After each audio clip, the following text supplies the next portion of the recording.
If you're a Ford fan, you've no doubt been frustrated in the past decade as the brand has discontinued so many family-friendly models. But this is the Everest Platinum. It's a more premium take for the adventurous customer that might have 2 or more kids. But the question is, can it focus in on those family-friendly aspects and escape its ute-based underpinnings to soar into new territory like a Falcon?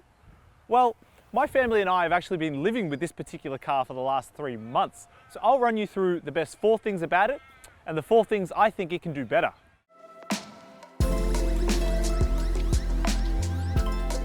And the best thing by far about the new Everest is its practicality. I mean, just look at it. It's a large, hulking 7-seat SUV, so you'd expect it to be able to handle everything my family and I have to throw at it. Yes, this does have 3 rows of seats for 7 passengers, but with just me, my wife and a toddler and baby in the household, I kept the 3rd row seat stowed for basically the entire 3 months. This means boot space expands from 259 litres with all 7 seats up to a massive 898 litres with only 5 seats in place. I also really like how the boot features hard-wearing materials and easy to clean carpet, so when things started to get a bit manky back there, it was easy enough to clean. And because of the big dimensions, that practicality also extends to the cabin. And even with rear and forward-facing car seats in place, it doesn't eat that much into front passenger space. Up front, there's plenty of room for passengers to get comfortable, as you'd expect.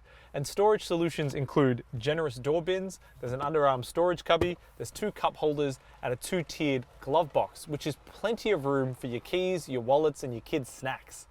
There is, of course, also special fold-out cup holders, but in my time with the car, I wasn't brave enough to fit a large coffee in there because the design is a little bit flimsy and I didn't want to get caffeine all over the cabin. And in the 2nd row, there's heaps of space for legs, heads, and shoulders. Not that I use these seats much with 2 car seats installed over my 3 months of ownership. But keep in mind, there are some clever storage solutions like a fold-down armrest with pop-out cup holders, as well as storage cubbies found throughout. And if you ever need to use a 3rd row, know that adults can sit comfortably back here, at least for short periods of time. Kids, however, should be a little bit more content on those longer road trips. Keep in mind though, that even though the 2nd row seats do fold down, it's still pretty chunky, which means clambering in and out can get a little bit awkward if you're lanky like me. All in all, this car offers levels of practicality that you would want out of a family car, even for families larger than mine. And another area where this Everest Platinum goes big is its engine, because under the bonnet you'll find a big and brawny 3-litre turbo diesel V6.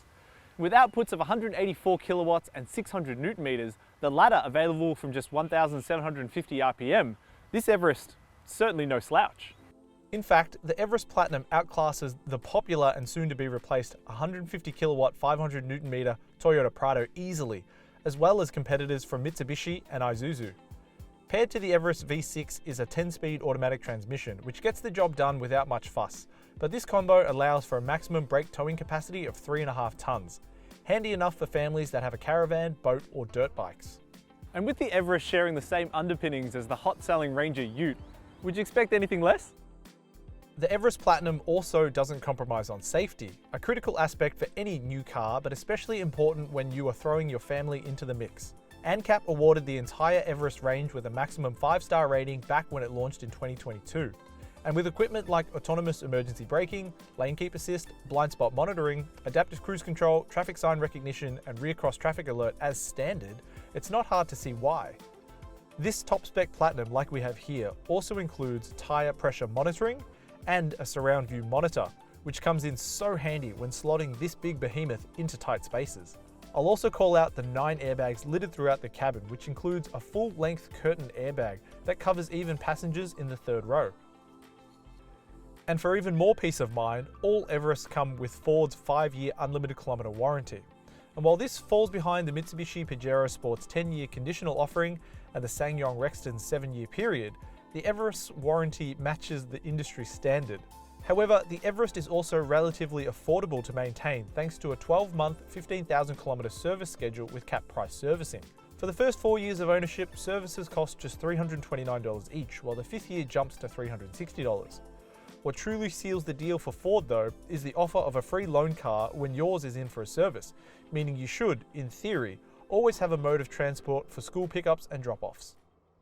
But let's move on to some of the negatives, starting with the price. When I picked this car up 3 months ago, it was $77,530 before on-road costs. But since then, Ford has jacked up the price by $1,000. Now that makes it nearly $25,000 more expensive than the cheapest variant of the Everest. Yeah, I get it. There are a lot of differences between the cheapest Everest and this one, but even the entry-level Ambiente will offer the practicality, safety, and low cost of ownership as this Platinum. At least you do get a lot for your spend, headlined by Matrix LED headlights, quilted leather seats, and a 12-speaker sound system, all of which are excellent upmarket touches. Elsewhere, there's heated and cooled front seats, a heated steering wheel, heated second-row outboard seats, a 12.4-inch digital instrument cluster, dual-zone climate control, a powered tailgate, and 21-inch wheels. Multimedia is handled by a 10.1-inch Sync 4 unit arranged in a portrait orientation with functionality for wireless Apple CarPlay and Android Auto. It's a comprehensive list of features to be sure, but there's nothing that really stands out as must-have. And to be honest with you, it doesn't offer any more than other large SUVs at a similar price point or even lower. But if you're considering an Everest, it's likely because you're the adventurous type. And in terms of four-wheel drive capability, the list of features that the Everest has on offer is suitably impressive. A dual-range 4x4 system is fairly common for this class of car, but the Everest has a unique four-wheel automatic mode that can, like the name suggests, automatically switch between 2- and 4-wheel drive on and off the road to suit conditions. Which leads nicely into actually driving this thing. And when you're behind the wheel of the Everest, it leaves a very, very good first impression. For starters, that V6 engine is so grunty, which means coming away at the lights isn't a chore, even in a big and heavy car like this. And the transmission, it shifts smoothly and seamlessly, and visibility is great all round in this car, which is exactly what you want from a family hauler. There's absolutely no doubt that the Everest is at the top of its class in terms of on-road driving dynamics. The caveat though is that class is a ladder frame chassis off-road SUV, which means it's never going to be able to match models like the Toyota Kluger, Mazda CX-9 and Hyundai Santa Fe in terms of on-road refinement and comfort. It's a trade-off, you see, whereas those large SUVs won't be able to get down and dirty on anything more rugged than an unsealed path. The Everest will be able to clamber up and down a hill like an energetic teenager filming a TikTok. The question that I ask myself is, well, is that trade-off worth it? And in my use case, the answer is no. I'm primarily using this car to take the kids to and from childcare and commuting into the city for work, so I never really tow, I don't go off-roading, and it means that use case for all this off-road equipment is pretty small. The engine, while grunty, can feel a little gruff at low speeds, and the suspension, I mean, it's set up for off-road tracks, so it can get a little bit jiggly when navigating Melbourne's inner city streets. And that isn't even to mention the sheer size of this thing. And while those big dimensions mean there's heaps of practicality on the inside, it does make it a little bit tricky to park this Everest, especially in those shopping centre car park spaces that are really tight and narrow. If you tow, even occasionally, or enjoy the camping trip every few months or so, you'll find the Everest is an able and willing partner. For me, however, I'd like something a little bit more comfortable and refined for the majority of the time that I spend on the road with my family. And with its big dimensions and a big engine, it means fuel economy is bound to take a hit. Officially, the Everest sips 8.5 litres per 100 kilometres, but in my 3 months with the car, I saw an average of 11.8 litres per 100 kilometres. Ouch! And keep in mind that this car uses diesel and has an 80 litre capacity, so it wasn't uncommon for me to see a fuel bill of over $130 at the Bowser. But I've left possibly the most controversial opinion for last, because I'm actually not in love with the way the Everest looks. At least in this Platinum grade that's a bit more chintzy than blingy. And that's partly because of the unique shiny grille and window surrounds. Look, don't get me wrong, because I think the Everest can look good, because the design of the lower spec Sport with its blacked out highlights and smaller wheels looks much better to my eye than this top spec Platinum. But there's no doubting that the second generation Everest looks butch, and that's thanks to the flat front nose, the tall ride height, and the prominent side steps. And inside, as you'd expect from an SUV based on a ute, it's all hard-wearing surfaces rather than soft, nice touches.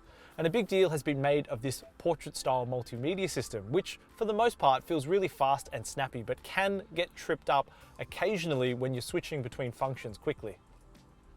I especially appreciate these physical buttons to control the climate inside the cabin, but relegating the heated and cooled seats to a touch-only interface does make it really tricky to get right when you're on the move. The Ford Everest Platinum is a fantastic family car, just not for my family.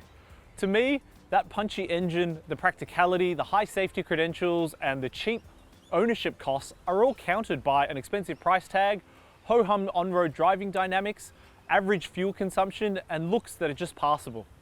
Of course, if your family is a lot more adventurous than mine, you'll find that the Everest really comes into its own when charting a course not found on Google Maps. But if you just want an easy to live with family hauler, there are some better options out there.